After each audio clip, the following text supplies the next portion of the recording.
الحمد لله الحمد لله رب العالمين والعاقبة للمتقين والصلاة والسلام على سيد الأنبياء والمرسلين وعلى آله وأصحابه وأولياء أمتي وعلماء ملتي والناس أجمعين. أما بعد فأعوذ بالله من الشيطان الرجيم. بسم الله الرحمن الرحيم. ومن شر النفاثات في العقد ومن شر حاسد إذا حسد. صدق الله العظيم. بلغ العلا بكماله كشف الدجى بجماله حسنت جميع خصاله صلوا عليه وآله. الصلاة والسلام عليك يا رسول الله وعلى آلك وأصحابك يا حبيب الله. میرے نہایت ہی قابل صد احترام معزز و محتشم سامعین ذی وقار، السلام علیکم ورحمۃ اللہ وبرکاتہ. آج ہم انشاءاللہ العزیز حسد ایک موذی مرض ہے، اس پر گفتگو کریں گے. معزز سامعین ذی وقار، سورہ فلق کی آخری دو آیات میں نے آپ کے سامنے تلاوت کرنے کا شرف حاصل کیا ہے. اللہ تعالیٰ نے ان دو آیات میں دو چیزوں کا ذکر فرمایا کہ مجھ سے پناہ مانگا کرو، دعا کیا کرو میری بارگاہ میں. وَمِن شَرِّ النَّفَّاثَاتِ فِي الْعُقَدِ، کہ جادو کرتے ہوئے وہ عورتیں جو گانٹھوں میں پھونکے مارتی ہیں، پتلے بناتی ہیں، ان سے میری پناہ مانگا کرو. جادو کی کئی اقسام ہیں.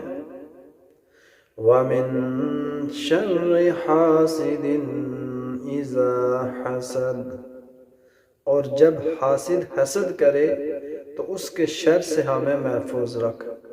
ہمیں یہ دعا کرنے کی تلقین فرمائی گئی، حکم کیا گیا، تو ثابت ہوا کہ جادو کا سحر کا اثر ہوتا ہے تو اس کی ذات پر جن لوگوں کا بھروسہ ہو، تکیہ ہو اور وہ اس کو نافع و ضار سمجھتے ہوں، ان پر جادو کا اثر نہیں ہوتا.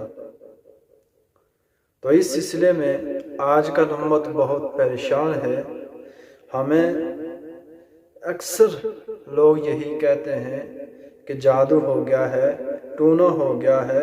تو یہ کوئی ایسی چیز نہیں ہے. وہ لوگ یہ آخری صورتیں قل اعوذ برب الفلق اور قل اعوذ برب الناس پڑھ کر سوتے وقت ہر شخص اپنے وجود پر دم کر کے سو جائے اور اللہ کی ذات پر بھروسہ رکھے تو اللہ تعالیٰ انہیں شر اور جادو سے محفوظ رکھتا ہے. سبحان اللہ. حضور علیہ السلام خود بھی یہ پڑھتے تھے اور آپ دم فرماتے تھے. تو یہ چیزیں ہیں، لیکن ایک اور جگہ اللہ تعالیٰ نے فرمایا کہ یہ جو لوگ جادو کرتے ہیں اور لوگوں کو دکھ دینے کی، تکلیف دینے کی سازشیں کرتے ہیں، شیاطین اور بد روحوں کے ذریعے سے، تو یہ چیزیں نقصان نہیں دیتی جب تک اللہ تعالیٰ کسی انسان کو خود نقصان نہ دینا چاہتا ہو. کیونکہ اصل نفع و نقصان اسی کی ذات دینے والی ہے. نفع حقیقی طور پر اللہ ہی دیتا ہے اور ضرر تکلیف بھی وہ رب کی ذات ہی پہنچاتی ہے. تو جو لوگ اسے جادو کرنے والوں کی طرف منسوب کرتے ہیں تو اس نے مجھے نقصان دیا، تو یہ غلط بات ہے، قرآنی تعلیمات کے خلاف ہے یہ نظریہ۔ ہاں، آپ یہ کہہ سکتے ہیں کہ فلاں شخص نے جادو کیا، لیکن اگر اس کا اثر ہوا تو آپ پر اس اثر کو آپ مؤثر حقیقی کی طرف سے سمجھیں کہ یہ اللہ تعالیٰ اس حوالے سے مجھے نقصان دینا چاہتا ہے، تو آپ اس جادوگر کی طرف لپکنے کی بجائے خود قاضی الحاجات کی بارگاہ میں التجا کریں، اپنا سر نیاز ہم کریں اور اس سے معافی مانگیں کہ اللہ ہمیں اس ضرر سے معاف فرما، ہمیں اس نقصان سے بچا۔ تو جو لوگ جادوگروں کی طرف بھاگتے ہیں کہ یہ کچھ کریں گے، یہ کیا کر سکتے ہیں؟ کوئی کچھ بھی نہیں کر سکتا، اللہ کی ذات مؤثر حقیقی ہے۔ قرآن فرما رہا ہے کہ جو اگر کسی کو نقصان پہنچے گا تو وہ اللہ کی طرف سے آئے گا۔ قرآن بول رہا ہے تو نفع و نقصان اللہ کی طرف سے ہوتا ہے، مخلوق میں سے کوئی شخص کسی کو نفع و نقصان نہیں پہنچا سکتا۔ نبی کریم علیہ السلام نے فرمایا ایک حدیث میں، جمع افیر تھا صحابہ کا، حضور علیہ السلام نے فرمایا یاد رکھو میرا ایک قول و نصیحت کہ تمام دنیا اگر کسی کو ذلیل کرنا چاہے اور اللہ اسے ذلیل نہ کرنا چاہے تو ساری دنیا لگے رہے، وہ کبھی ذلیل نہیں ہو سکتا۔ اور ایک شخص جس کو ساری مخلوق مل کر عزت دینا چاہے اور اللہ اس کو عزت نہ دینا چاہے تو وہ کبھی معزز و محترم نہیں ہو سکتا۔ حضور علیہ السلام کا ارشاد ہے کہ وہ جس کو چاہے عزت دے اور جس کو چاہے ذلت دے، اگر انسانوں کے بس میں ہوتا ذلیل کرنا اور عزت دینا تو آج آپ کا جس سے تعلق خراب ہے، حاسد جس سے حسد کرتے ہیں، اناد کرتے ہیں، وہ تو مر جاتا بیچارہ، اس کا سانس لینا بھی مشکل ہوتا، اس کا حاسد رزق و نوالا بھی بند کر دیتے۔ لیکن ثابت ہوا کہ حاسد کے ہاتھ میں کچھ بھی نہیں ہے، حاسد کے ہاتھ میں ہاتھوں کے سوا کچھ بھی نہیں ہے، بس یہ ہاتھ آپ کے ہاتھ میں آ گیا اور کچھ بھی نہیں ہے۔ آپ کیا کر سکتے ہیں؟ کچھ بھی نہیں کر سکتے ہیں، اسی کی ذات ہے، جو کچھ چاہتا ہے وہ کرتا ہے۔ یہ عقیدہ ہے، یہ قرآن کا ہے۔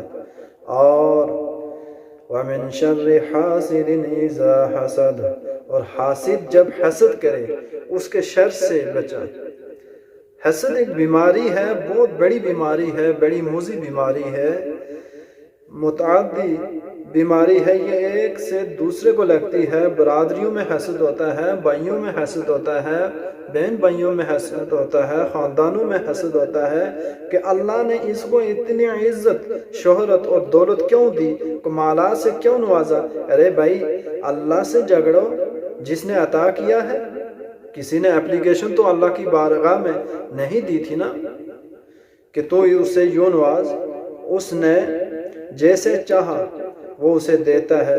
اب کافر قومیں ہیں، کفار ہیں، یہود ہیں، نصارہ ہیں، ان کو اللہ تعالیٰ نے آپ سے زیادہ دولت دی ہے، چاہے آزمائش کے لیے دی ہے، ان کو گمراہ کرنے کے لیے دی ہے تاکہ وہ دنیا کی طرف مائل رہیں اور اللہ اور رسول کی طرف نہ آ سکے۔ اسی لیے دی ہے کہ ہم سمجھتے ہیں، لیکن آپ ان سے رزق چھین سکتے ہیں؟ آپ ان سے حسد کریں تو ان کا کیا بگاڑ سکتے ہیں؟ حضور صلی اللہ تعالیٰ علیہ وآلہ وسلم نے فرمایا کہ حاسد کو اس کے عذاب میں مبتلا رہنے دے۔